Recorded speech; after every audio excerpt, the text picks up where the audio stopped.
그리스도의 풍성하신 은혜와 사랑이 늘 함께 하시기를 바랍니다. 오늘 이 아침에는 사도행전 제17장 1절로 15절까지의 말씀, 생명의 삶 큐티 8월 1일자 말씀입니다. 8월이 되었습니다. 새 달에 주의 은혜로 왕성하시고 무더운 여름에 더욱 강건하시기를 바랍니다. 사도행전 17장 1절 이하의 말씀을 봅니다. 그들이 암비볼리와 아볼로니아로 다녀가 데살로니가에 이르니 거기 유대인의 회당이 있는지라 바울이 자기의 관례대로 그들에게로 들어가서 새 안식일에 성경을 가지고 강론하며 뜻을 풀어 그리스도가 해를 받고 죽은 자 가운데서 다시 살아나야 할 것을 증언하고 이르되 내가 너희에게 전하는 이 예수가 곧 그리스도라 하니 그중 어떤 사람 곧 경건한 헬라인의 큰 무리와 적지 않은 귀부인도 권함을 받고 바울과 실라를 따르나. 먼저 4절까지의 말씀을 보았습니다. 여기 보면 데살로니가라고 하는 지명이 나오고 거기 유대인의 회당에 바울이 들어가서 강론했다 그럽니다. 데살로니가는 성경에서 보면 데살로니가 전후서를 수신하는 받는 그런 교회가 있는 지역이었죠. 데살로니가에서의 큰 주제가 종말론입니다. 그러므로 이 데살로니가라고 하는 데가 매우 세속적이었던 도시로 그렇게 역으로 미루어 짐작을 성경학자들이 하죠.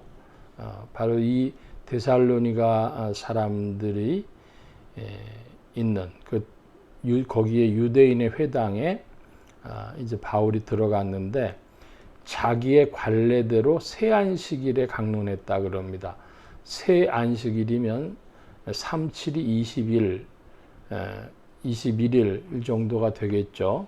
그래서 세 번 안식일에 들어가서 거기서 그리스도에 관한 복음을 전하는데 그들이 이제 받아들이면 거기서 더 복음을 전하거나 그렇지 않으면 또 다른 도시로 옮겨가거나 그랬다 하는 이야기가 되겠습니다.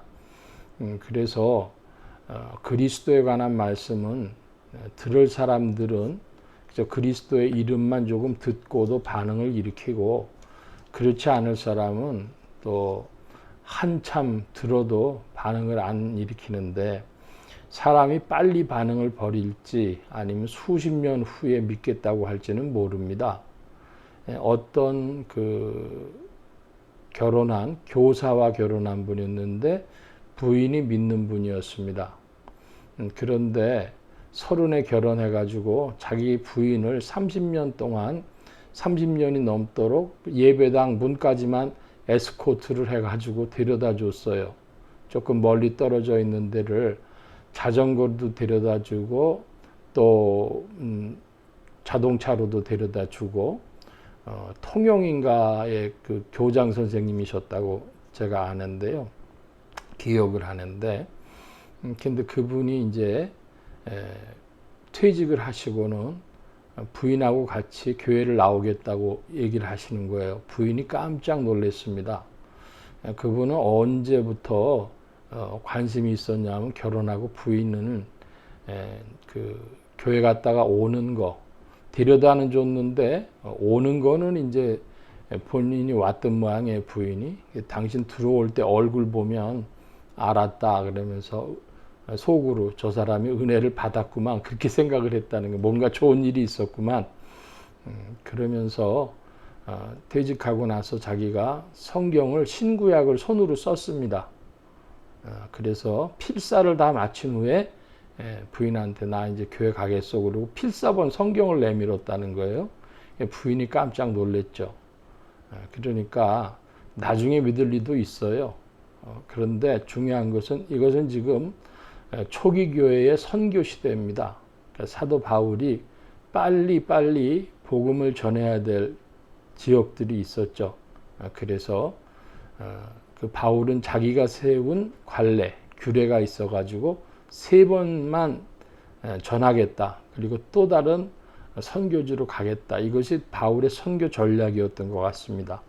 5절 이하의 말씀 봅니다. 그러나 유대인들은 시기하여 저자의 어떤 불량한 사람들을 데리고 때를 지어 성을 요동하게 하여 야손의 집에 침입하여 그들을 백성에게 끌어내려고 찾았으나 발견치 못하매 야손과 및 형제들을 끌고 읍장들 앞에 가서 소리질러 이르되 천하를 어지럽게 하던 이 사람들이 여기도 이름에 야손이 그들을 맞아들였도다. 이 사람들이 다 가이사의 명을 거역하여 말하되 다른 임금 곧 예수라 하는 이가 있다 하더이다 하니 무리와 읍장들이 이 말을 듣고 소동하여 야손과 그 나머지 사람들에게 보석금을 받고 놓아주니라. 예. 그러니까 이 유대인들이 뭐라고 고소를 했냐면 그 당시에 로마 제국 시대니까 가이사의 명을 거역해서 다른 임금 예수가 있다 이런 말을 했다. 반역죄라는 것이죠. 아마도 사도 바울은 예수 그리스도께서 하나님 나라의 왕이시고 너희가 예수를 믿음으로 그 통치를 받고 하나님 나라가 되라, 천국 사람 되라, 뭐 그런 말씀을 중심으로 전한 것 같습니다. 10절 이하의 말씀 봅니다. 밤에 형제들이 곧 바울과 실라를 베레아로 보내니 그들이 이르러 유대인의 회당에 들어가니라. 베레아에 있는 사람들은 데살로니가에 있는 사람들보다 더 너그러워서 간절한 마음으로 말씀을 받고 이것이 그러한가 하여 날마다 성경을 상고하므로 그 중에 믿는 사람이 많고 또 헬라의 귀부인과 남자가 적지 아니하나 데살로니가에 있는 유대인들은 바울이 하나님의 말씀을 베레아에서도 전하는 줄 알고 거기도 가서 무리를 움직여 소동하게 하거늘 형제들이고 바울을 내보내어 바다까지 가게 하되 실라와 디모데는 아직 거기 머물렀더라.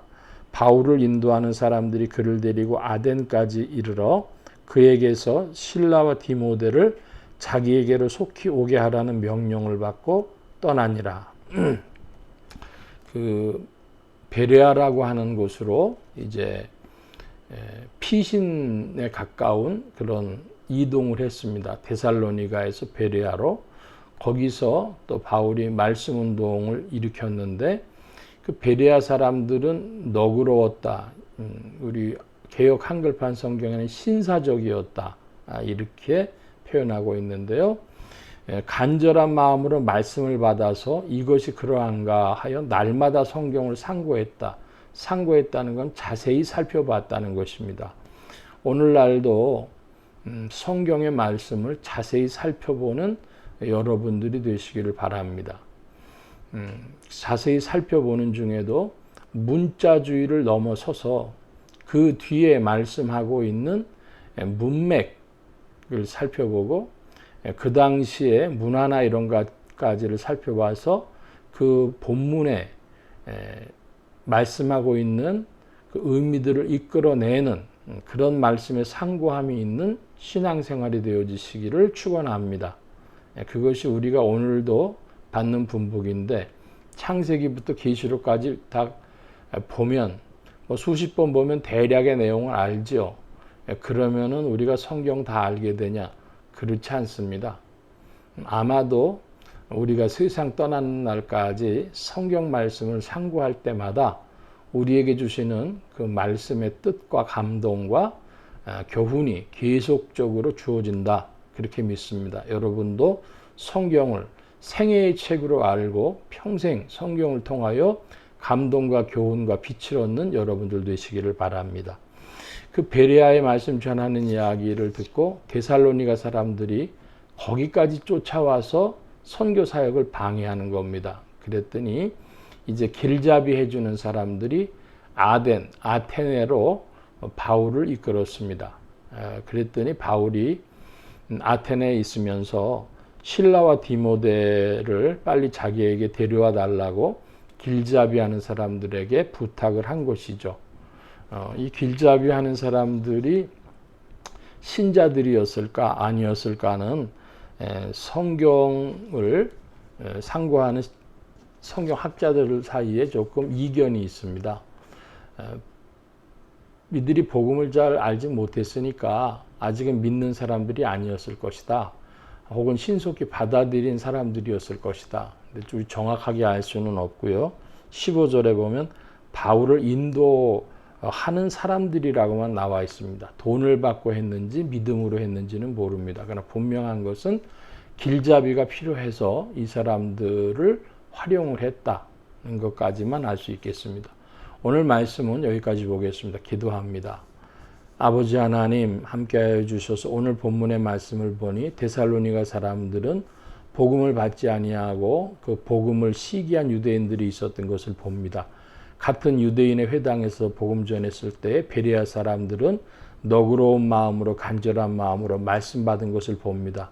그러므로 오늘 우리도 인생이 주님의 말씀 앞에 너그러워지고 간절한 마음이 있는 영혼들로 더욱 조성하여 주셔서 성경 말씀을 생애의 책으로 알고 말씀과 동행하도록 성령님도 감동하시고 주장하시고 인도하여 주옵소서. 온 교회와 성도들과 주의 종들이 함께하여 주심에 이 8월에도 주 안에 더욱 세임 주시고 한 주간 남은 날들에도 힘 주시며 오늘도 주의 은혜 가운데 전진케 하옵소서. 감사하며 의지하올 때에 예수 그리스도의 이름으로 기도하옵나이다. 아멘. 하늘에 계신 우리 아버지여 이름이 거룩히 여김을 받으시오며 나라의 마옵시며 뜻이 하늘에서 이루어진 것 같이 땅에서도 이루어지이다.